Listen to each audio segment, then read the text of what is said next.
एक लड़का जो कि जेल की सलाखों के पीछे बंद होता है और 2 दिनों बाद उसकी फांसी होने वाली होती है। जो उस जेल का जेलर होता है, वह उस लड़के के पास पहुंचता है और कहता है कि 2 दिनों बाद तुम्हारी फांसी होने वाली है। उससे पहले तुम्हारी अंतिम इच्छा क्या है, तुम बता दो, क्योंकि हर किसी की अंतिम इच्छा पूरी की जाती है, तुम्हारी इच्छा भी पूरी की जाएगी। इस बात को सुनकर जो वह लड़का था वह कहता है कि मेरी पत्नी को एक रात के लिए यहाँ पर लेकर चले आओ, मैं उसके साथ एक रात बिताना चाहता हूँ।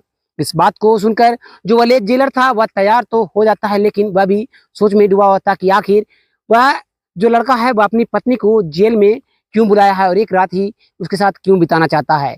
इस रात को जानने के लिए वह कुछ ऐसा करता है जिसके बाद जिसे फांसी होने वाली होती है उसकी जगह पर किसी और लड़के को फांसी हो जाती है। सो नमस्कार, आदाब, सत श्री अकाल दोस्तों, मैं करण राज, आप देख रहे हैं करण क्राइम पॉडकास्ट।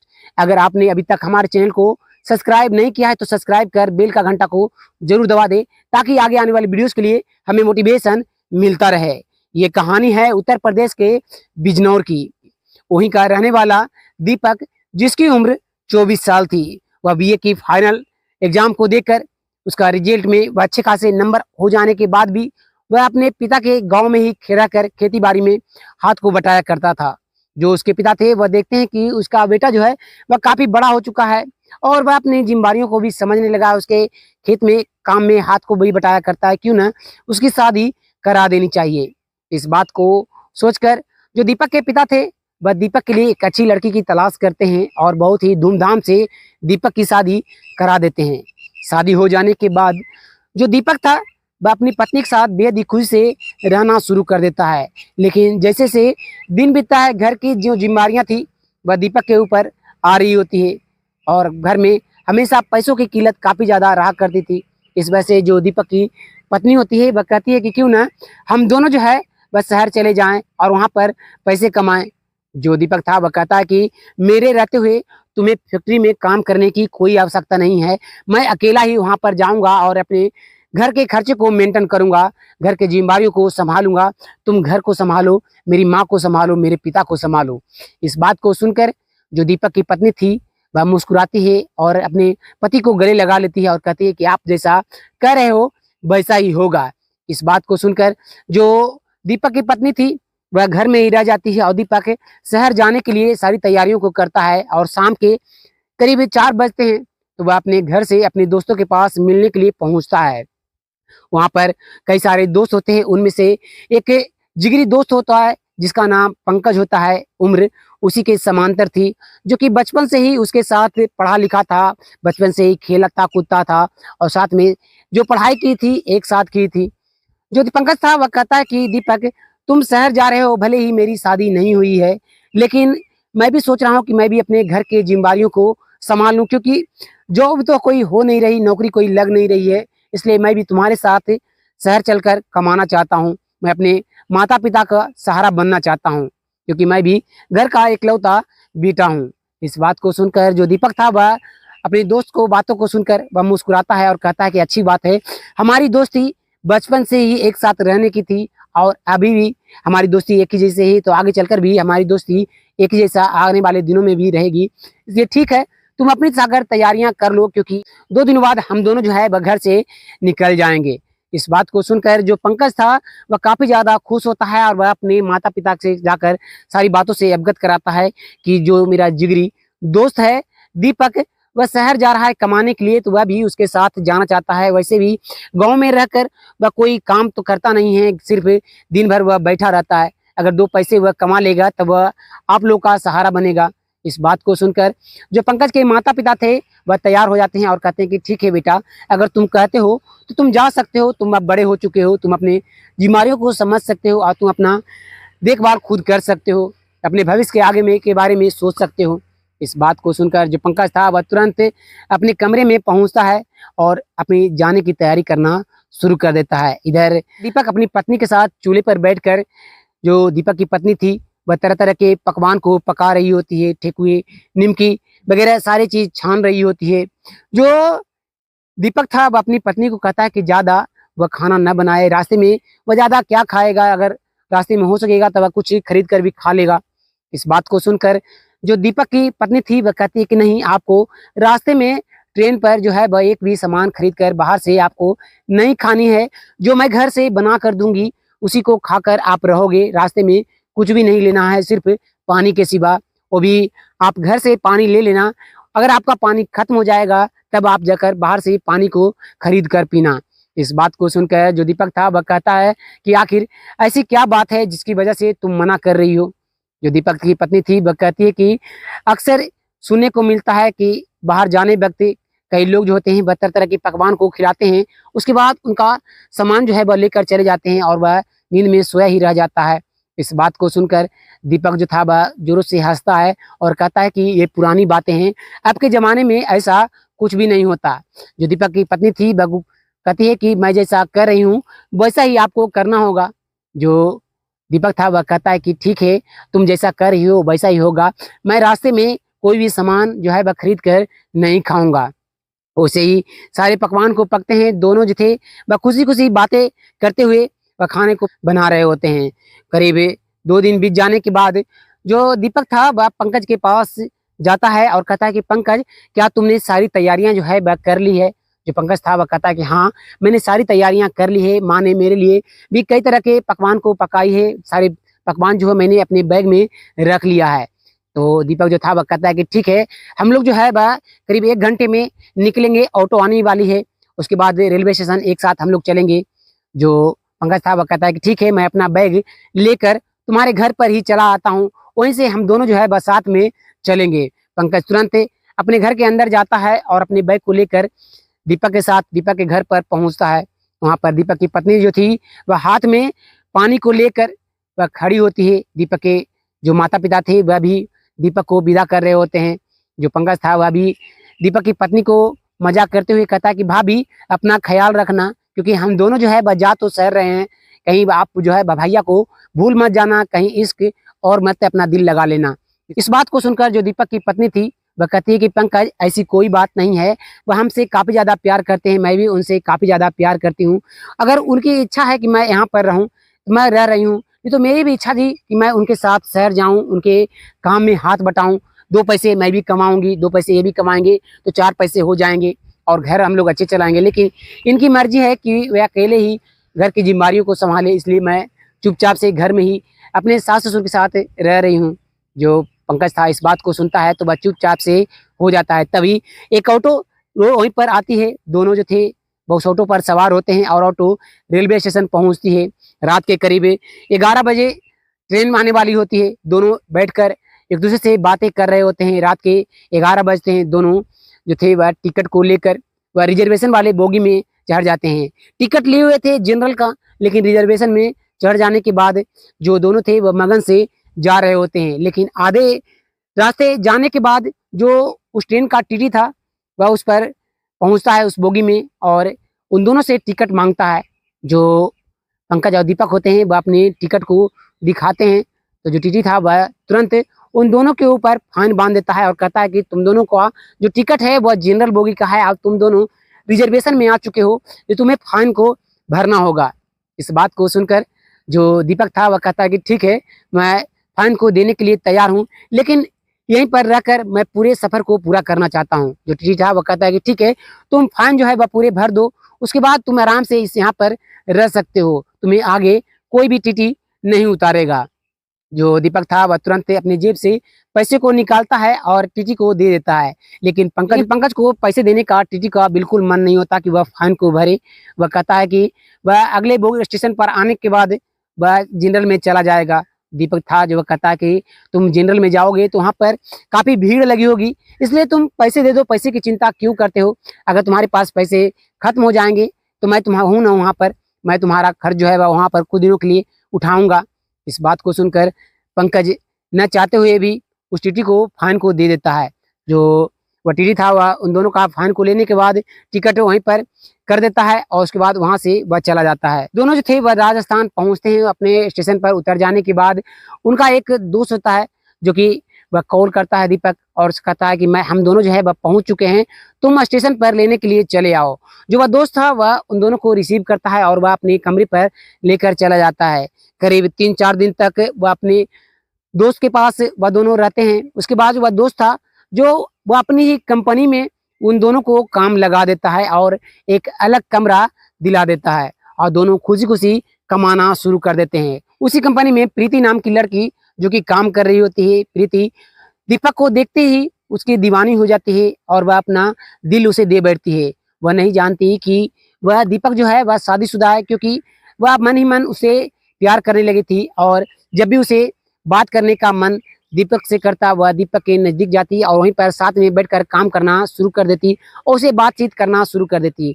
जो दीपक था वह भी काफ़ी प्यार से प्रीति के साथ बातचीत किया करता। दोनों एक दूसरे से अच्छी तरीके से पेश आया करते। दोनों जो थे वह अपने दुख दर्द हर चीज़ों को एक दूसरे के साथ शेयर कर रहे होते हैं।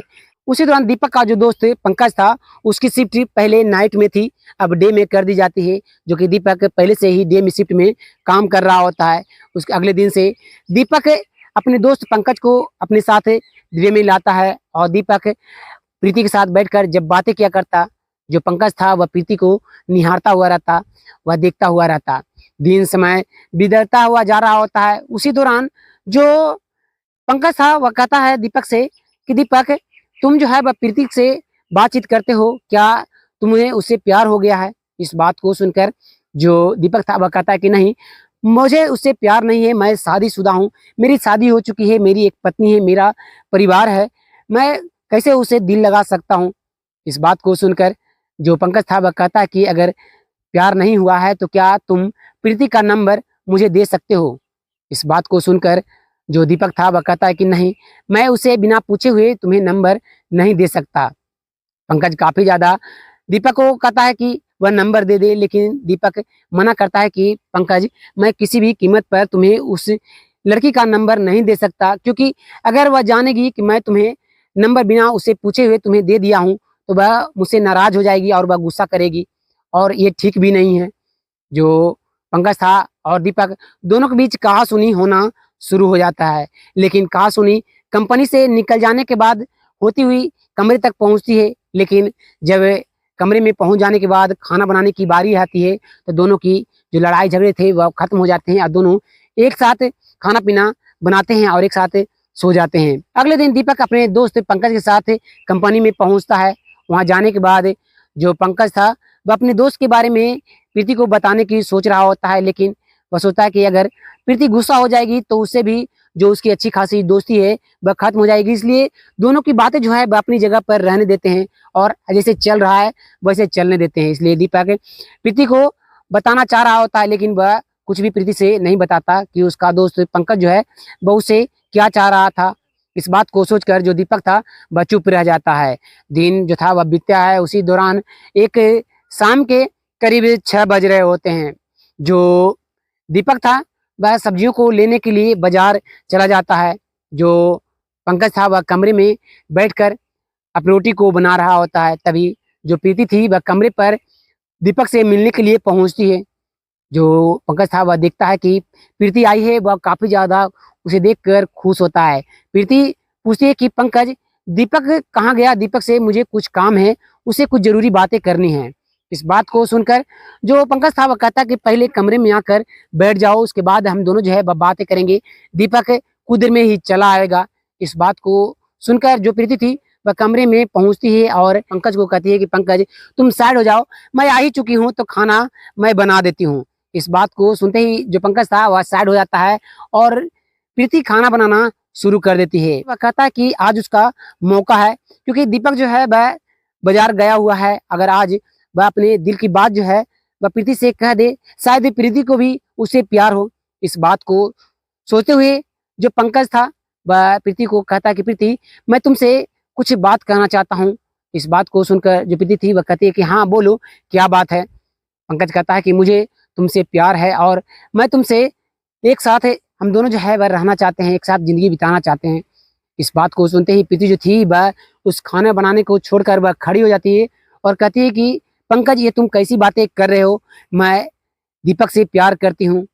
इस बात को सुनकर जो पंकज था वह मुस्कुराता है और जोर से ठहाके लगाता है और कहता है कि दीपक जो है वह शादीशुदा है और उसकी एक पत्नी है जो कि गाँव में अपने माँ सास ससुर के साथ रह रही है। जो मैं तुमसे प्यार करता हूँ, मेरी ज़रूरतें तुम पूरा करो, मैं तुम्हारी ज़रूरतों को पूरा करूँगा। इस बात को सुनकर जो प्रीति थी वह काफ़ी ज़्यादा गुस्सा में हो जाती है और तुरंत एक चाटे पंकज को दे देती है।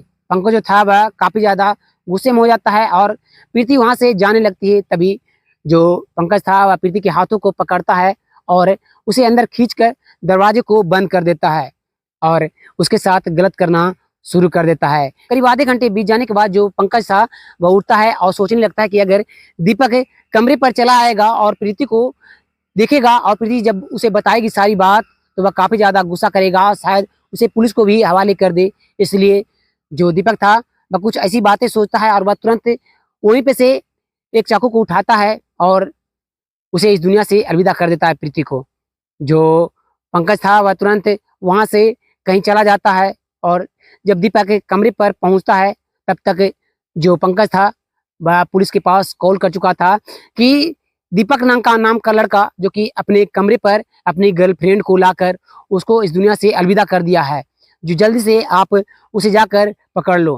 पुलिस जैसे ही पंकज की बातों को सुनती है वह फ़ोन को रखकर पुलिस तुरंत उस कमरे पर पहुंचती है और वहां पर जाने के बाद देखती है कि प्रीति जो है वह इस दुनिया को छोड़कर चली जा चुकी है और दीपक वहीं पर खड़ा है। दीपक को पुलिस तुरंत गिरफ्तार करती है और प्रीति को पोस्टमार्टम के लिए भेज दिया जाता है। पोस्टमार्टम का रिपोर्ट आता है, उसमें सारी चीज़ें सामने आती है, उसके साथ गलत किया गया था। सारी चीज़ें सबूत मिलने के बाद पुलिस जो थी वह उससे पूछताछ करती है दीपक से, लेकिन उसे कुछ भी समझ में नहीं आ रहा होता है कि वह क्या बोले क्या कहे। वह एकदम से चुप्पी से बांध लेता है। पुलिस दीपक को कोर्ट में पेश करती है और सारे सबूत पुलिस दिखाती है। सारे सबूत जो थे वह दीपक के खिलाफ थे, इसलिए जज साहब जो थे वह दीपक को फांसी की सजा सुना देते हैं। फांसी की सजा सुना देने के बाद पुलिस जो थी वह दीपक को लेकर जेल की सलाखों के पीछे भेज देती है। करीब 10 से 15 दिन बीत जाने के बाद जो दीपक की पत्नी थी वह अपने पति से मिलने के लिए पहुंचती है कि आखिर बात क्या है, वह पूछने की कोशिश करती है, लेकिन दीपक जो था वह अपने मुंह को खोलने के लिए तैयार नहीं होता। सभी रिश्तेदार जो थे वह बारी बारी आना शुरू कर देते हैं। समय रहते हुए जो दीपक था वह धीरे धीरे अपने रिश्तेदारों से भी मिलना छोड़ देता है और जब भी उसके पत्नी उसके पिता उसे मिलने के लिए जेल में आते वह मिलने से मना कर दिया करता। दिन महीने बीतते हुए चले जाते हैं और ऐसे ही करीब 6 महीने बीत जाने के बाद जब दीपक की फांसी के महज 2 दिन पहले उस जेल के जेलर साहब जो थे वह दीपक के पास पहुंचते हैं बेरियन में और पूछते हैं कि दीपक तुम्हारी अंतिम इच्छा क्या है, क्योंकि फांसी 2 दिन बाद तुम्हारी होने वाली है और फांसी से पहले हर किसी की अंतिम इच्छा पूछी जाती है और उसकी इच्छाओं को पूरी किया जाती है, इसलिए तुम्हारी इच्छा क्या है तुम बता दो ताकि हम लोग जो है वह तुम्हारी इच्छा को पूरी कर दें। जो दीपक था वह कुछ सोचता है और मुस्कुराते हुए कहता है कि वह अपनी पत्नी के साथ एक रात बिताना चाहता है। इस बात को सुनकर जो जेलर साहब थे वह अपने सभी पुलिसकर्मी को अपने स्टाफ को देखना शुरू कर देते हैं। सभी लोग जो थे वह एक दूसरे का चेहरा देख रहे होते हैं। जो जेलर साहब थे वह कहते हैं कि तुम्हारी पत्नी के साथ बिताने का मतलब क्या है। जो दीपक था वह कहता है कि बस मैं उसके साथ एक रात बिताना चाहता हूँ और कुछ भी मेरी अंतिम इच्छा नहीं है, आप ये इच्छा पूरी कर दो, आपका बहुत ही मेहरबानी होगा। इस बात को सुनकर जो जेलर साहब थे वह तुरंत हामी कर देते हैं कि ठीक है, अगर तुम्हारी अंतिम इच्छा यही है कि तुम रात अपनी पत्नी के साथ बिताओ तो ठीक है, मैं तुम्हारी पत्नी को कल ही यहाँ पर बुला लेता हूँ। इस बात को सुनकर जो दीपक था वह मुस्कुराता है और चुपचाप से वहीं पर बैठ जाता है। जेलर साहब जो होते हैं वह वहाँ से अपने ऑफिस में पहुँचते हैं और अपने आसपास के जो सभी पुलिसकर्मी थे वह उनसे बातचीत करते हैं और अगले दिन दीपक की पत्नी को बुलाया जाता है। दीपक की जो पत्नी थी वह जेलर साहब के सामने आते ही अपने हाथों को जोड़ लेती है और कहती है कि मेरा पति जो है वह निर्दोष है, उन्होंने ऐसा कुछ भी नहीं किया होगा, मुझे उन पर भरोसा है, उन्हें आप जो है वह छोड़ दो, उन्हें माफ़ कर दो। जो जेलर साहब थे वह कहते हैं कि मैं इसमें अब कुछ नहीं कर सकता, अदालत का फैसला है कि 2 दिन बाद उसे फांसी होनी है और उसकी अंतिम इच्छा है कि वह तुम्हारे साथ एक रात जेल में बिताना चाहता है, इसलिए तुम्हें जो है वह उसके पास जाना होगा। दीपक की पत्नी जेलर साहब के साथ उस रूम में पहुंचते हैं जहां पर दीपक जो था वह जेल में बंद था। उस कमरे में जाने के बाद दरवाजा खोला जाता है और दीपक की पत्नी को उस कमरे में भेज दिया जाता है और जेलर साहब तुरंत अपने ऑफिस में आते हैं और जो कि पहले से ही जब दीपक नाश्ता करने के लिए जेल के सलाखों से बाहर निकला था सब घूमने फिरने के लिए, तब उस वक्त उसके जिससे बैरियर में वह बंद था उसमें कई सारे सीसीटीवी कैमरे गुप्त रूप से लगा दिए गए थे। और जो जेलर साहब थे वह अपने स्टाफ के साथ सभी पुलिसकर्मी के साथ अपने ऑफिस में बैठकर देखना शुरू कर देते कि आखिर दीपक जो है वह अपनी पत्नी से ऐसी क्या बातें करने वाला है, अपनी पत्नी को ही वह अंतिम इच्छा क्यों मांगा कि वह अपनी पत्नी के साथ रात बिताना चाहता है। इस बात को सोचकर सभी जो पुलिसकर्मी थे वह बड़े ही ध्यान से सुन रहे होते हैं। शुरुआत में करीब 1-1.5 घंटे तक वह दोनों इधर उधर की बातें करते हैं, हाल चाल पूछते हैं, परिवार का समाचार पूछते हैं। उसके बाद जो जो दीपक की पत्नी थी वह अपने पति से पूछती है कि क्या सही है कि सच में आपने प्रीति को इस दुनिया से अलविदा किया है क्या? जो एक बार आप सच बता दो। जो दीपक था वह कहता है कि सच तुम्हें बताने के लिए ही मैं यहाँ पर तुम्हें बुलाया हूँ, क्योंकि मैं जानता हूँ कि तुमसे मैं अब झूठ नहीं बोल सकता, क्योंकि कल जो है मैं इस दुनिया को छोड़कर चला जाऊँगा और तुम जो है वह सविदा मेरे बारे में गलत सोचोगी। इसलिए मैं सोचा कि क्यों ना तुम्हें अपने पास बुलाकर एक रात तुमसे बैठकर बातें करूं और सारी सच्चाई जो है तुम्हारे सामने मैं बता दूं। इसलिए मैं तुम्हें सारी सच्चाई जो है मैं बता देता हूं। इस बात को कहते हुए जो दीपक था वह कहता है कि मैं उस दिन सब्जियों को लेने के लिए बाजार गया हुआ था और कमरे पर पंकज था और मैं नहीं जानता कि वहाँ पर क्या हुआ। जब मैं कमरे पर पहुँचा तो देखा कि प्रीति जो है वह उसके बेड पर लेटी हुई है और इस दुनिया को छोड़कर चली जा चुकी है और पंकज वहाँ पर नहीं है। मुझे कुछ भी समझ में नहीं आ रहा होता है। मैं अपना होश जो था वह उस वक्त खो बैठा था और तभी पुलिस वहाँ पर आ जाती है और पुलिस हमें पकड़ कर लेकर चली आती है और मेरे खिलाफ सारे सबूत जो थे वह वहाँ पर मौजूद थे। इसलिए मैं अदालत में भी कुछ भी नहीं बोल पा रहा था।